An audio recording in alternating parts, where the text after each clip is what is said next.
بیٹے سے مشورے کی وجہ، یعنی کہ حضرت ابراہیم علیہ السلام نے اپنے بیٹے حضرت اسماعیل علیہ السلام سے مشورہ کیوں کیا تھا، اللہ تعالیٰ نے ان کو یہ حکم کیوں دیا تھا، اسی کے بارے میں آج میں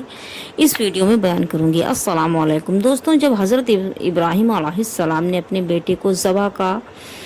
اللہ تعالیٰ نے حکم دیا اور آپ نے ارادہ کیا، تو حضرت اسماعیل علیہ السلام سے جب آپ نے مشورہ کیا تو حضرت اسماعیل علیہ السلام نے اپنے والد سے کیا کہا تھا اور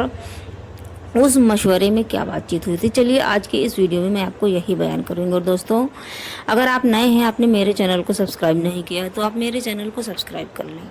چلیے دوستوں شروع کرتے ہیں کہ بیٹے سے مشورہ کرنے کی وجہ۔ اللہ تعالیٰ نے آپ کو بیٹے سے مشورہ کرنے کا حکم اس لیے دیا کہ آپ پر یہ ظاہر ہو سکے، آپ یہ جان سکیں کہ آپ کا بیٹا اللہ تعالیٰ کے حکم کی فرما برداری میں کتنا صابر ہے، اور اس طرح آپ کی آنکھوں کی ٹھنڈک کو ٹھنڈک حاصل ہوگی جب آپ دیکھیں گے کہ آپ کا بیٹا حلیم بردباری کے اعلیٰ معیار پر فائز ہو چکا ہے۔ یعنی کہ جب آپ دیکھیں گے کہ آپ کا بیٹا اللہ کے حکم کا کتنا فرما بردار ہے اور اللہ کی رضا کے لیے وہ کتنا ہی خوش ہے، تو آپ کو بھی کتنا سکون ملے گا۔ اسی لیے اللہ تعالیٰ نے آپ کو یہ حکم دیا تھا، اور اس طرح بیٹے کو بھی سخت مشکلات میں عظیم صبر کرنے پر اعلیٰ درجہ حاصل ہو جائے گا۔ یعنی کہ دوستوں، حضرت اسماعیل علیہ السلام کو بھی اللہ کی طرف سے سخت مشکلات میں عظیم صبر کرنے والا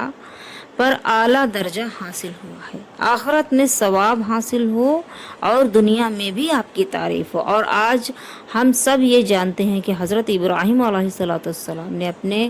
بیٹے، اپنے لخت جگر کو اللہ کے حکم سے قربان کرنے کا، یعنی کہ ذبح کرنے کا ارادہ کیا تھا، اور آپ نے کیا بھی تھا ایسا۔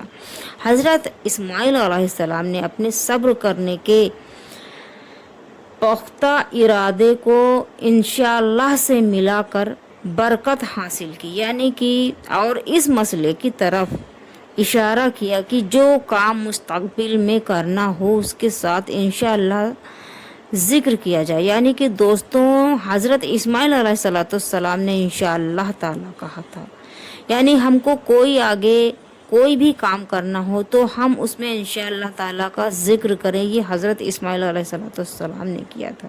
کیونکہ نیکی کی توفیق اللہ تعالیٰ ہی عطا فرماتا ہے۔ اسی طرح گناہوں سے بچنا بھی اس کے فضائل سے نصیب ہوتا ہے، یعنی کہ اللہ تعالیٰ کے ہی رحم و کرم سے، چاہے گناہ ہو چاہے ثواب ہو، اللہ کے ہی حکم سے بندہ کرتا ہے۔ شہادت مند بیٹے، یعنی کہ جب حضرت ابراہیم علیہ السلام نے اپنے بیٹے سے بتایا تو سعادت مند بیٹے سیدنا اسماعیل علیہ السلام کا یہ جواب تھا کہ یا بتے افعل ما تؤمر ستجدنی انشاءاللہ من الصابرین۔ اے میرے باپ، آپ کو جس بات کا حکم ہوا ہے آپ بلا تعمل کیجئے، یعنی کہ آپ بلا جھجک کیجئے۔ آپ کو اللہ تعالیٰ نے جس بات کا حکم دیا ہے، یہ حضرت اسماعیل علیہ السلام اپنے والد حضرت ابراہیم علیہ السلام سے فرماتے ہیں، خدا نے چاہا تو قریب ہے کہ آپ مجھے صابر پائیں گے، انشاءاللہ آپ مجھ کو صبر کرنے والوں میں سے دیکھیں گے۔ یہ سن کر سیدنا ابراہیم علیہ السلام کو کتنی مشرت ہوئی ہوگی، کتنی تکلیف ہوئی ہوگی، اور ان کے عزم کو کتنی تقویت ملی ہوگی، اس کا اندازہ لگانا ہمارے بس کی بات نہیں ہے، نہ ہی ہم سوچ سکتے ہیں۔ چنانچہ آپ اپنے پیکر حسن و جمال بیٹے کو لے کر جنگل میں پہنچے، اور ان کو پیشانی کے بل زمین پر آپ نے لٹایا اور گلے پر بے دھڑک چھری چلا دی۔ ندا آتی ہے جب آپ نے، یعنی کہ حضرت ابراہیم علیہ السلام نے جب چھری چلائی تو اللہ کی ندا آئی کہ بس اے ابراہیم، بس اپنا ہاتھ روک لے، تو نے اپنے خواب کی عمل تصدیق کر دی ہے، یعنی کہ تو اللہ کے امتحان میں پاس ہو چکا ہے، تو نے اللہ کے حکم کو پورا کیا ہے۔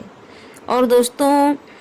یہ آپ کو اور ہم سب کو پتا ہے کہ اللہ تعالیٰ نے حضرت اسماعیل علیہ السلام کی جگہ پہ ایک مینڈھا ذبح کروایا، جس کو لے کر